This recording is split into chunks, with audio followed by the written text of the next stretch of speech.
Hello, my beloved data leaders.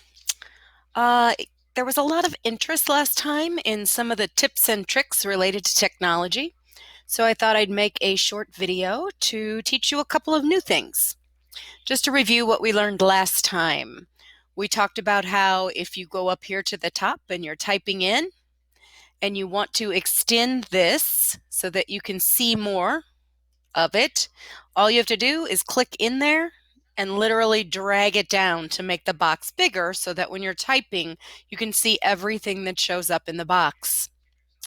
In addition, in the box, we want to make sure that the text is going to wrap. So up here at the top, I'll click on this icon and it says text wrapping and make sure that it's on the little circular thing so that it shows up all together in the box. So that was one thing we learned last time. Let me see if I can get this back. The other thing we learned last time was how to insert some columns. We did yellow interventions and red interventions as requested. I thought that tonight what I would show you is how to do some conditional formatting. So a lot of people have expressed interest or like the fact that sometimes these boxes will turn different colors based upon the number that's in them. So tonight I'm going to show you how to do some conditional formatting that will make that happen automatically. The first thing I'm going to do is select the two columns. So in this case, it's column D. And if I hold down the control button, I can also select column G, because these are the two columns I want conditional formatting in. Once they're selected, I go up to the menu entitled Format, and when I click on it, I'm going to scroll down to Conditional Formatting. When I do that, something's going to come up over here called Conditional Formatting Rules. We're going to say Add New Rule. The first thing you'll notice is it says Apply to Range. You want to make sure that the cells you want to format are included in that box. In this case, we don't want a single color.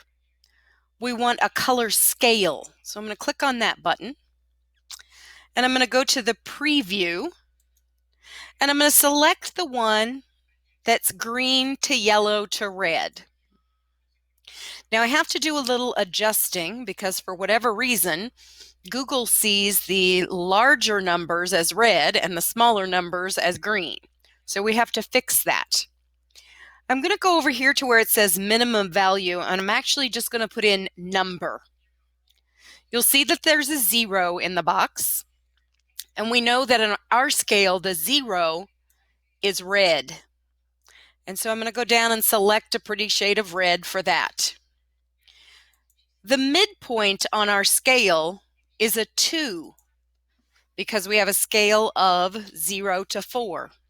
And so that will be yellow. It's already shaded in. And the maximum point is 4. And I'm going to change the color for 4 to be this lovely shade of green. Then I'm just going to click Done. You'll notice that over in our boxes, now they're conditionally formatted so that you can easily see what zeros are red, and the higher up the scale you go, they turn more green. It should work so that no matter what you put in the blank, let me add my other sister-in-law, who also is named Maureen. And we're going to put in her pet, which is Bosco Dempsey. If I go over and say that Bosco Dempsey started out at a 1, it automatically colors it.